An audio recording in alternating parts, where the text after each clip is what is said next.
Clavatess, episode 4. So, we kick off right where the last one left off with Dark Beast having their dinner and Alicia trying to get her way to the regalia that's deep in the pond or lake, whatever. And then she's avoiding all the dark beasts that are having their meals. She starts wondering, like, okay, well, I know, like, my mindset is to keep on drowning and keep reviving. I know that I'm not gonna actually die, but like she, the way her body works is that even though it won't ever like she will never be truly gone, that her pain remains and she still gets to feel all the things leading up to her death. So as she's drowning repetitively and can't breathe, uh, she gets to experience all the pains that come along with that, and as soon as she arrives to the regalia, and there's a comes to realize the regalia is on top of this giant ass dark beast, which we find out that it's an ancient one, which the ancient ones are like a lot stronger than a lot of the other dark beasts, not only in size but also like in amount of time that they've been alive. Like they've been alive for tens of thousands of years, something like that, I think is what they said. And because of the ancient one, now we can really summarize the reason why the legendary hero couldn't really beat these dark beasts when he arrived here was due to the ancient one. The ancient one was too much for the hero to take on, even on himself. And Alicia kind of pointed that out, that yeah, this would have been too much for the hero. No wonder he wasn't able to get purge the area of these dark beasts. And yeah, I love that Alicia, even though she's a woman, and they make it well known that she's could never be the the swordsman or like the strength of a regular hero would have if it were a man. The father points out that she is able to bring out the actual power of the weapons a lot better than most other people, and that's what's gonna make her a fine hero. Which in turn, once she gets the regalia from the ancient one somehow, she's able to use its power relatively easily. And you can see why she became a hero. She was just slicing and dicing the beast left and uh as much as possible, but still, like, she used the sword mainly to get away, as she used it as kind of like to propel herself past the dark beast. She did slay one as she was going up, but the other ones pretty much were already had their meals with the rest of the people that she dumped with her. And as she managed to get out, I was like, oh no, she got it right. And she basically left them there to be ancient one meet, which it was really interesting. Like the dark beasts, even though they're essentially like very savage, when it came down to trying to steal from the ancient one's meal, they kind of like backed off, like almost like if their instincts kicked in and they're like, oh, we shouldn't be messing around with that one. And that was really interesting to me, but also to Alicia. Like she pointed it out, like, man, they're just like kind of going away. They're not even bothering to join in with the ancient one, like almost as if the ancient one is not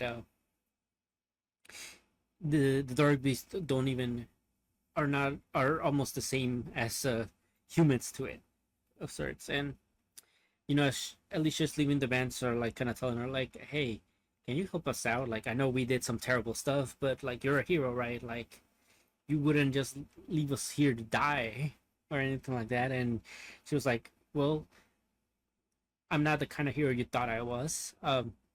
And even so, like, she has that whole thing with Klen, how she has to get rid of all the bandits in order to prove herself to him, prove that she has some worth to him. And she pretty much leaves them there to die, saying like, yeah, listen, I may, I don't, I can't even help you guys out because my own life's not even my own. I follow even I follow something even worse than the ancient dark beast.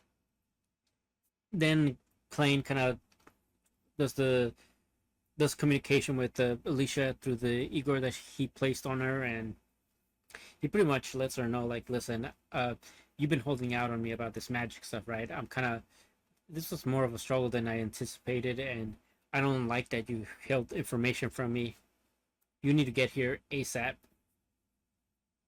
So Alicia rushes to where he's at as fast as possible, and we learn that magic is not really being able to. It's not wielded by everybody. Only certain people that have an innate talent can wield magic, and it also requires the redstones that are so valuable to even attempt to use magic. So that's probably one of the huge hints as to why the Hedenian tribe and the royals were the only ones that were capable of creating this regalia, because they have the magic capabilities and also the techniques to be able to make them. So that's probably why they're so sought out, and that's why they're so important, and why Luna is so important.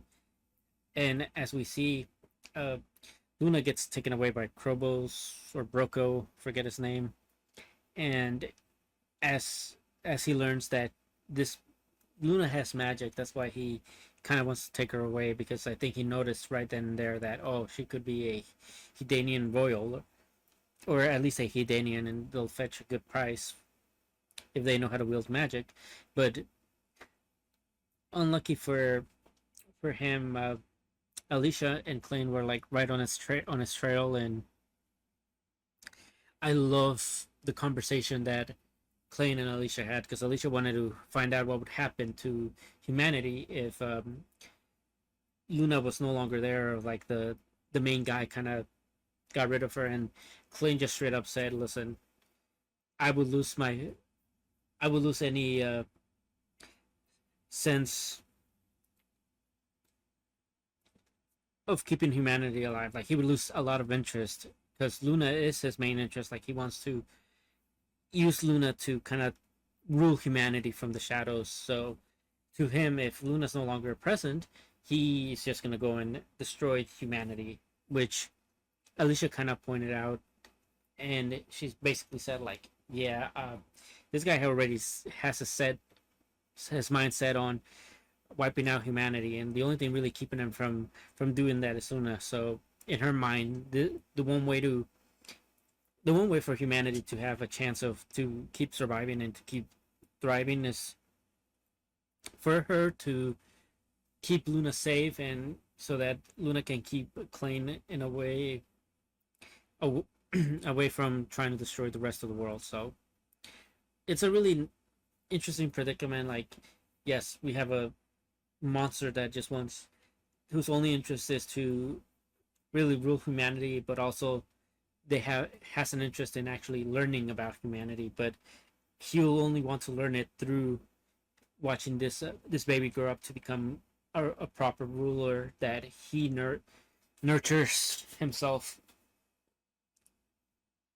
So once they've once they see that there's blood everywhere from Nell, who's been dragged along, they find Broko, and Broko kind of like points out that the only way they can get Luna back is if Alicia tells them all about the regalia from the 13 heroes and where they're at, so that he can go get them, as he figures out that Luna is of royal Hedenian blood, thanks to Alicia trying to persuade him to take her legendary sword instead.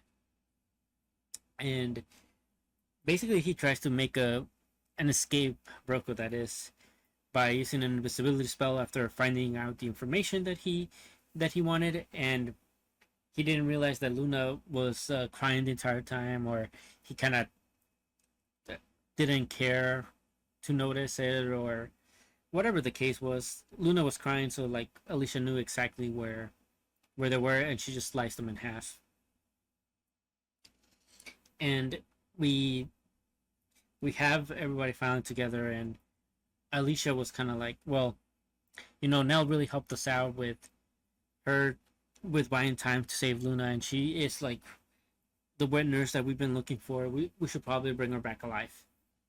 And in this moment, we see that Klen actually has somewhat of a human heart, at least, because he does grant Alicia her wish to bring back Nell, but it was at the cost of her dying once again. And she was like, well, I'm kind of used to it by now, and plus a hero's that's a hero's duty. I don't mind having to go out for a while if it means we get to save someone else. So Clavatess does that, and he brings back Nell.